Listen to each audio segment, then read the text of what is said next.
Ok, alors maintenant ce que je voudrais faire, c'est tester mon petit plateau guide pour ma scie circulaire sur mon rail.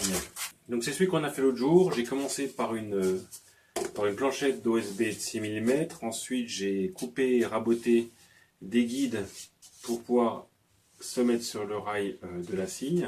Un autre guide pour le support en épaisseur. Et ensuite j'ai fait deux butées. Une butée bien perpendiculaire au rail, pas au support mais au rail. Et ensuite une butée d'appui latéral pour la lame, pour bien positionner par rapport au bord du rail. Donc l'objectif c'est de pouvoir couper avec ce rail et ce plateau et la scie circulaire dont je dispose, qui n'est elle pas adaptée à ce rail.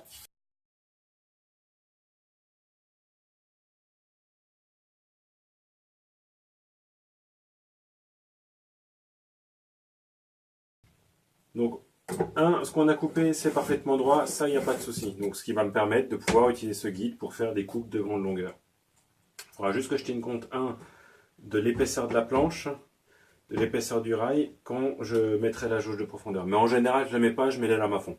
Donc voilà, encore une bonne chose de faite. La scie circulaire est utilisable avec la plaque et le rail. Donc je vais pouvoir maintenant faire des coupes de grande longueur, même si ça aurait été mieux si je l'avais fait hier quand j'ai fait l'étagère. Bon, c'est pas grave. Il faut juste penser à tenir compte de l'épaisseur du rail, de la planche, pour définir la profondeur de coupe. On va faire un porte-index à forêt. Parce que j'en ai marre d'avoir mes forêts qui traînent.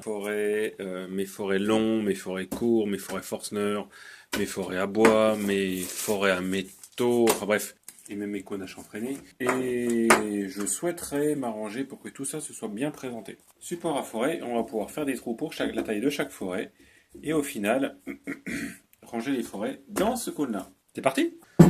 Donc pour commencer, j'ai déjà raboté les 4 faces de ce petit bloc de tasseau qui fait 6 par 3. Ok, donc on va faire une première rangée à l'arrière. On va mettre tous ces forêts là qui sont relativement longs.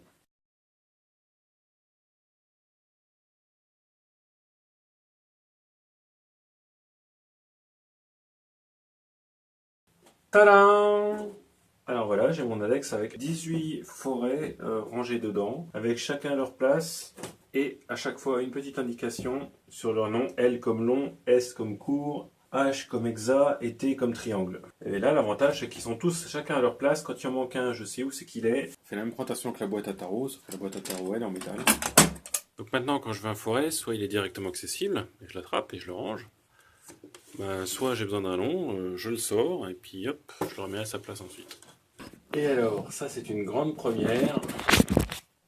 L'établi est vide. Bon, ça c'est les ciseaux qui vont être rangés une fois qu'on aura fait le porte-ciseaux à bois. Un petit tas de drouille qu'il va falloir que je dégage. Pour la première fois, l'établi est entièrement disponible. Wouh! Pour l'index à forêt, je suis vachement content. Ça me permettra de les attraper facilement, de les ranger facilement. Donc tout ça c'est pour les forêts à métal et à bois. Pour les forêts à béton, j'ai pas fait de rangement parce qu'en fait j'en ai tellement peu et j'utilise tellement peu souvent qu'ils sont rangés là-haut au-dessus de l'armoire. Merci de m'avoir accompagné. À la prochaine. Ciao!